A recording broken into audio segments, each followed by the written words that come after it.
సభలో ప్రత్యేకించి నేను ఈ విషయం చెప్పేసరికి ఆయన చాలా ఆనందించారు ప్రత్యేకంగా. ఇక ఇప్పుడు ఒక 10 నిమిషాల్లో ఆయన రాజకీయ జీవితాన్ని గురించి కూడా మాట్లాడతాను నేను. నటుడు నాయకుడై ఆంధ్ర వట విటపము, నటుడు నాయకుడై ఆంధ్ర వట విటపము, ఊడలునంగ జగమెల్ల ఊగజేయ. నటుడు నాయకుడై ఆంధ్ర వట విటపము, ఊడలునంగ జగమెల్ల ఊగజేయ. విశ్వరూపము చూపిన విశ్వనటుడు, నటుడు నాయకుడై ఆంధ్ర వట విటపము, ఊడలునంగ జేయంగ, ఊడలునంగ జేయంగ, ఊడలునంగ జగమెల్ల ఊగజేయ. విశ్వరూపము చూపిన విశ్వనటుడు, తెలుగు వెలుగవుచు ఒక వెలుగు వెలిగి, తెలుగు వెలుగవుచు ఒక వెలుగు వెలిగినతని, తెలుగు వెలుగవుచు ఒక వెలుగు వెలిగినతడు. తెలుగుకే వెలుగుగా ఒక వెలుగుగా మిగిలిన మహానుభావుడు నటుడు నాయకుడు అయ్యాడు. ఆ రోజు 83లో ఆయన రాజకీయ రంగ ప్రవేశం చేసి వెడుతుంటే ఒక సందర్భంలో నేను విన్నాను, నా కళ్ళతో చూడకపోయినా ఈయనకి ఇంత దీక్ష ఉంటుందా అనుకున్నాను. అన్నం తినేవాడు కాదు, ఆ చైతన్య యాత్రలో అన్నం తినేవాడు కాదు, కానీ ఆరోగ్యం చెడగొట్టుకోలేదండి. రామారావు గారి నుంచి ఈ యువతరం నేర్చుకోవాలి. ఎప్పుడైనా సమయం లేకపోతే అన్నం తినకపోవచ్చు. ఇవాళ కూడా సాఫ్ట్వేర్ కుర్రాళ్ళు సమయానికి తినలేరు, కానీ తినవలసిందేమిటి? పిజ్జాలు తింటున్నారు, బర్గర్లు తింటున్నారు, అడ్డమైన గడ్డి తింటున్నారు, అన్నం తినడం మానేసి. రామారావు గారి నుంచి నేర్చుకోవాలి. అంత చైతన్య రథయాత్ర చేస్తూ మహానుభావుడు కుమారుడు హరికృష్ణ సారథ్యం చేస్తుంటే వెళుతూ ఆయన దారిలో ఆగవలసి వస్తే భోజనము కుదరదు అనేవాడు. మరి ఏం కుదురుతుంది అంటే కుంచెడు వేరుశెనగ గుళ్ళు పట్టుకురమ్మనేవాడు.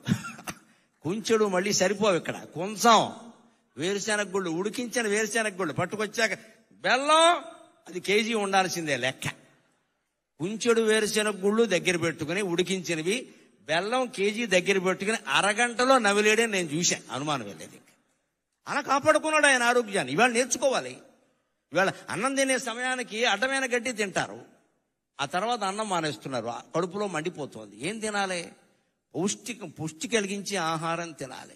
ఉపవాసం చేస్తే కనీసం మజ్జిగ తాగాలి ఆ సమయానికి. ఉడికించిన వేరుశెనగ గుళ్ళు తినండి, బొంబాయి శనగలు తినండి, బఠానీలు తినండి, అవన్నీ మంచివమ్మా. అవి ఊరి పూర్వం తినే తేగలు తినండి. అంతెందుకు ఈ కాలంలో బాగా వస్తాయి మొక్కజొన్న పొత్తులు తినండి, అన్నం అక్కర్లేదు, బోల్డ్ పుష్టి. ఇక్కడ కాల్చిన మొక్కజొన్న పొత్తులు తింటే అన్నం అక్కర్లేదు. ఎప్పుడైనా అన్నం తినని పరిస్థితి అటువంటివి తినాలి, కానీ ఆ బిస్కెట్లు ఈ బిస్కెట్లు ఈ చాక్లెట్లు ఇవన్నీ తిని చాక్లెట్లు ఉంటే టాయిలెట్కి వెళ్తాం, ఉపయోగం ఏంటి? ఇక్కడ ఏం తినాలి? తినకు పరిస్థితులు ఉంటాయి. సినిమాల్లో ఉన్న వాళ్ళకి మరీ ఎక్కువగా ఉంటాయి, రాజకీయాల్లో ఉన్న వాళ్ళకి అన్నం తినే అవకాశం ఉండదండి. ఏం తినాలి?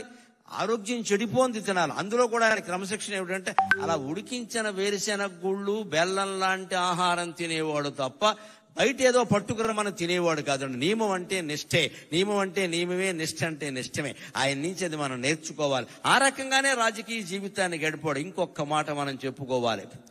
తెలుగుతనం, తెలుగు జాతి అంటే ఆయనకి ఎంత ఇష్టం అంటే ఆచరించి చూపించాడు. 89 నుంచి 94 వరకు ఆయన ప్రతిపక్షంలో ఉన్నారు. ప్రతిపక్ష నాయకుడుగా ఆయన పాత్ర ఆయన చేశాడు. నేను అసెంబ్లీకి రాను అని మాట్లాడలేదు, వచ్చాడు ఆయన ఖచ్చితంగా. స్పీకర్ గారు ఉండగా చెప్పుకోవలసిన మాట, ఆయన వచ్చాడు. అంత మహానటుడు, అంత మహానాయకుడు ఓడిపోయిన దశలో కూడా అసెంబ్లీకి వచ్చాడు. ఆయన కర్తవ్యం ఆయన నిర్వర్తించి ఇటువంటి వాళ్ళందరినీ నడిపించాడు ఆయన శుభ్రంగా. ఆ దశలో కూడా ఆయన మనోధైర్యాన్ని కోల్పోలేదండి. అంతేకాదు ఆత్మాభిమానాన్ని కోల్పోలేదు, ఆంధ్రాభిమానం కూడా కోల్పోలేదు. 91లో పివి నరసింహారావు గారు నంద్యాలలో పోటీ చేస్తే తెలుగువాడు ప్రధానమంత్రి అవుతున్నాడు, మేం పోటీ పెట్టాం అన్నాడమ్మా, అన్నాడమ్మా, అన్నాడమ్మా, అన్నాడమ్మా, అన్నా అన్నా అన్నాడమ్మా, అన్నాడమ్మా. మరొక మొగాడు ఉన్నాడా? మరో మనిషి ఉన్నాడా? ఎంత స్వార్థం ఇవాళ రాజకీయాల్లో, ఎంత స్వార్థం. సానుభూతి చూపించవలసిన చోట కూడా పోటీలు పెట్టేస్తున్నారే. ఆయన శుభ్రంగా ఆయన నిలబడితే పివి నరసింహారావు గారి పరిస్థితి వేరుగా ఉండేది. చాలా కష్టం నెగ్గడం అది. అందులో సానుభూతి ఉంది ప్రజలకి. ఈయన పట్ల చాలా సానుభూతి ఉంది. ఈయన ఓడిపోయాడని ఏమవుతాడో తెలియదు. కానీ తెలుగువాడు ఇంతకాలానికి ప్రధానమంత్రి అవుతున్నాడు, నేను అడ్డుపడను, మా తెలుగుదేశం పార్టీ తరఫున పోటీ లేదు అని ప్రకటిస్తే నంద్యాలలో ఎప్పటికీ చెరిగిపోని మెజార్టీ వచ్చింది పివి నరసింహారావుకి. ఎన్టీ రామారావు దయ వల్ల వచ్చింది. ఎన్టీ రామారావు దయ వల్ల వచ్చింది. ఔదార్యం అంటే అది, ఔదార్యం అంటే అది. ఆయన సంచలనాలు చేశాడు, సరదాలు చేశాడు. సంచలనాలు చేశాడు, సరదాలు చేశాడు. రాజకీయాల్లో ఉండగా నిజంగా కార్టూనిస్టులందరికీ రోజు మ్యాటర్ దొరికింది అంటే ఎన్టీ రామారావు దయ్యానండి. ఏదో చలోక్తి విసిరేవాడు, ఏదో పని చేసేవాడు. అందులో ఆవేశమో ఆవేదనో ఏదో ఉండేది. దాని మీద వీళ్ళు జోక్ వేసుకునేవాళ్ళు. ఆయన దగ్గరికి వెళ్ళి ఎవరన్నా చూస్తే పోన్లేవయా వేసుకొని ఈ విధానికి వాడు బతుకుతాడు, లేదా వాడు కార్టూన్ ఎవడో చూస్తాడనేవాడు తప్ప కక్షలు తీర్చుకునే, మీడియా మీద కక్ష తీర్చుకునే ప్రయత్నం రామారావు చేయలేదండి ఎప్పుడు కూడా. దాన్ని చాలా తేలిగ్గా, చాలా ఎన్ని కార్టూన్లు రామారావు గారి మీద వచ్చిన వ్యంగ్యమైన కార్టూన్లు మరి ఏ నాయకుడి మీద రాలేదండి. ఈనాడు శ్రీధర స్వతంత్రించి ఎంత సరదాగా వేసేవాడు, అవన్నీ సరదాగానే తీసుకున్నాడు ఆయన. అంతేకాదు ఇంకొక మాట చెప్పుకుని మనం సెలవు తీసుకుందాం. ఒక ప్రాంతీయ పార్టీ నాయకుడై ఉండి ఆంధ్రప్రదేశ్ అనే ఒకే ఒక రాష్ట్రానికి కొంతకాలం మాత్రమే ముఖ్యమంత్రిగా ఉండి నేషనల్ ఫ్రంట్ ఏర్పాటు చేసి కన్యాకుమారి నుంచి కాశ్మీర్ వరకు భారతదేశాన్ని ఏకం చేసి ప్రతిపక్షాల కూటమిని ఏర్పాటు చేసిన మహానుభావుడైన. సామాన్యమైన విషయం కాదు నేషనల్ ఫ్రంట్. పైగా ఇప్పుడు ప్రతిపక్షాలు కలుపుతున్న వాళ్ళు కూడా సాధించలేని విజయం ఆయన సాధించారు. అయ్యన్న పాత్రుడు గారికి నాకంటే బాగా తెలుసు ఈ విషయాలని. బీజేపీ కమ్యూనిస్టులు ఎప్పుడైనా కలుస్తారండి? అసలు సాధ్యమేనా అది? ఎవరైనా కలుస్తారు కానీ బీజేపీ కమ్యూనిస్టులు కలుస్తారా? ఉప్పు నిప్పులా ఉంటారు కదా, అటువంటి వాళ్ళందరినీ దేశం నాశనం అవుతోంది, మీరు కలవాలి, మీరు కలవాలి. ఇటు అద్వానీ వాజ్పేయిల్ని అటు కమ్యూనిస్టు నాయకుల్ని ఒప్పించి వీపీ సింగ్ ప్రభుత్వానికి మద్దతు సేకరించిన మహానుభావుడైన నిజం చెప్పాలంటే.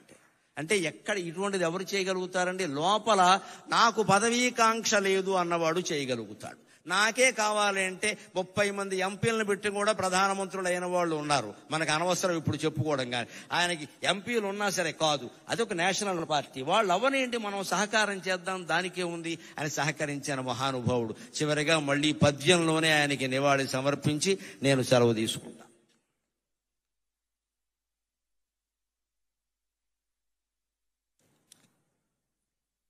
విశ్వఖ్యాత నట ప్రపంచ. రామారావు గారి సంతోషించాలి అంటే మంచి సమాస ధాటితోనే ఉండాలి పద్యం. తేలికైన మాటలతో చెబితే ఏమయ్యా గరికిపాటి ఇలాంటి పద్యం చెప్పేవాడు రాత్రి కల్లోకి వస్తాడు ఆయన. అందుకని మంచి సమాస ధాటితోనే ఉండాలి పద్యం ఖచ్చితంగా. విశ్వఖ్యాత నట ప్రపంచ విభవావేశ స్వభావ ప్రభావ అశ్వోద్ధూత సమస్త చిత్ర పరిషత్ హరాగ్రహారం మగున్.